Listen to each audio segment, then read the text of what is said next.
Bonjour les amis et merci de me rejoindre sur le terrain aux USA.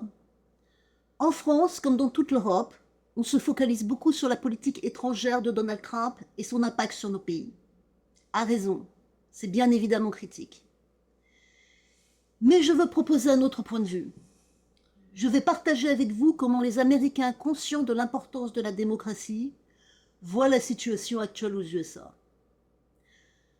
Parce que même si nous n'en sommes pas là en France, une nation avertie en vaut deux.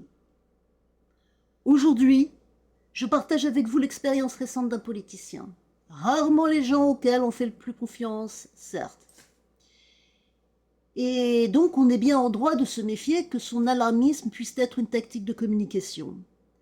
Mais je voulais tout de même partager cela avec vous parce que vous entendez parler de ce que font certains représentants du Parti républicain, mais beaucoup moins de démocrates.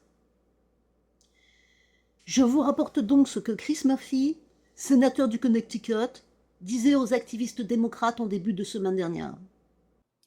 La nuit dernière au Sénat, il s'est passé quelque chose de très important. Les républicains nous ont forcés à débattre de leur cadre budgétaire de sauvetage des milliardaires. Nous avons commencé à voter à 18 heures parce qu'ils savaient que le fait de le faire dans l'obscurité de la nuit minimiserait la couverture médiatique.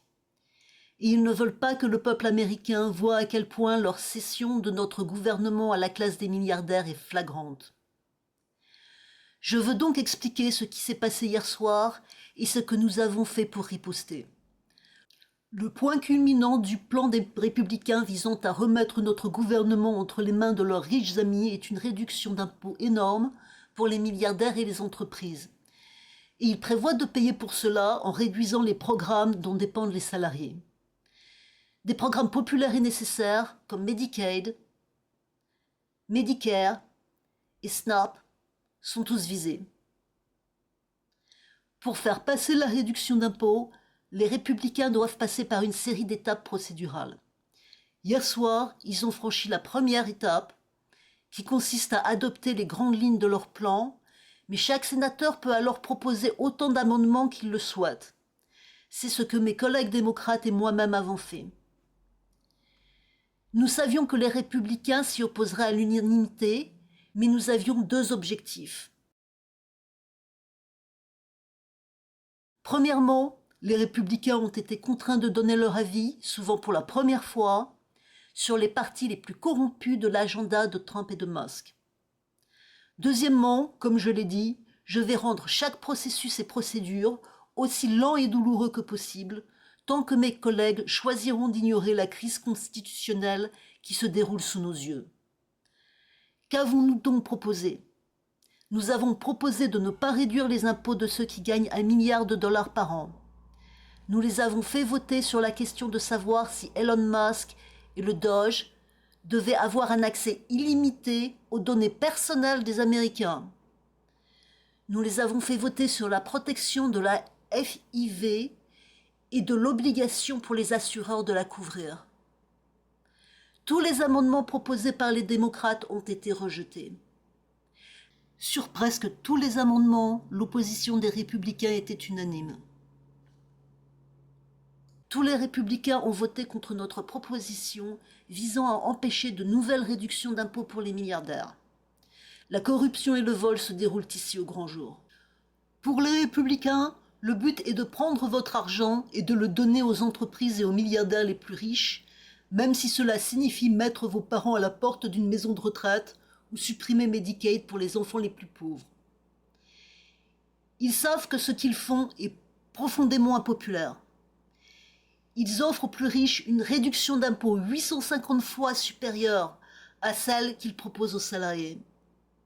D'ailleurs, toute réduction d'impôt pour les salariés sera annulée par l'augmentation des coûts des produits de première nécessité tels que les soins de santé et l'alimentation. C'est une injustice fondamentale. Grâce à votre pression et à votre soutien, nombre de mes collègues démocrates se sont joints à mon effort pour faire tout ce qui est en notre pouvoir afin qu'ils ne puissent pas détruire la démocratie et voler votre argent dans l'obscurité de la nuit. Nous parlons haut et fort de ce qui se passe. Je vais continuer à démonter les rouages du Congrès autant que possible pour qu'il soit plus difficile et plus lent de parvenir à cette corruption. C'est pourquoi les votes ont duré jusqu'à près de 5 heures du matin. Il s'agit d'une alerte rouge. Je ne pense pas que nous ayons 2 ans pour planifier et riposter. Je pense que nous avons quelques mois. Il est encore en notre pouvoir d'arrêter la destruction de notre démocratie par une mobilisation de masse et une opposition efficace de la part des élus.